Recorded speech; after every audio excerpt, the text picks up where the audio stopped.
আমাৰ কংগ্ৰেছ কৰ্মীসকলে বহুত আমাৰ সহায় সহযোগিতা আগবঢ়াইছে আৰু আপোনালোকে সকলোৱে দেখিবলৈ পাইছে।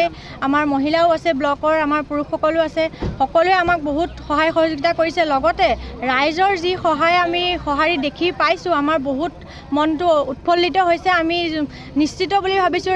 এষাৰ কথা আছে, ৰাইজে নখ জোকাৰিলে নৈ বয়। সেই কথাষাৰ আজি আমি অনুভৱ কৰিব পাৰিছোঁ আৰু আমি দেখি বুজিব পাৰিছোঁ যে ৰাইজে আমাক সঁহাৰি কৰিছে। আৰু সকলোকে এটাই অনুৰোধ জনাইছোঁ, আগন্তুক যি পঞ্চায়ত নিৰ্বাচন আহি আছে আৰু আপোনালোকে যেন সকলোৱে সহায় সহযোগিতা, আশীৰ্বাদ আৰু পৰামৰ্শ আমাক দি আমাক আগবঢ়াই লৈ যায় আৰু আপোনালোকৰ সকলোৰে সঁহাৰি কামনা কৰিছোঁ। বিহু বতৰৰ কথা এটা ধুনীয়া বিহুগীতেৰে ৰাইজক সম্ভাষণ জনাব। হয়, বিহু বতৰ, বিহুটো মই ভাল পাওঁৱেই, নাচিও ভাল পাওঁ, গায়ো ভাল পাওঁ। গাবলৈ অনুৰোধ জনাইছে আৰু ৰাইজেও জানে মই গাই নাচি ভাল পাওঁ। ৰাইজেও অকণমান সহযোগ কৰি দিব দেই মোৰ লগত।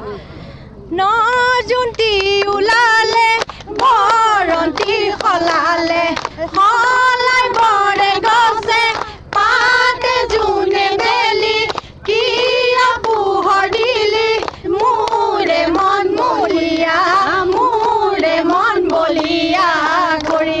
ধন্যবাদ। ৰাইজে মোক হাতৰ চিহ্নত ভোট দি কংগ্ৰেছ দলৰ প্ৰাৰ্থী হিচাপে জয়যুক্ত কৰিব।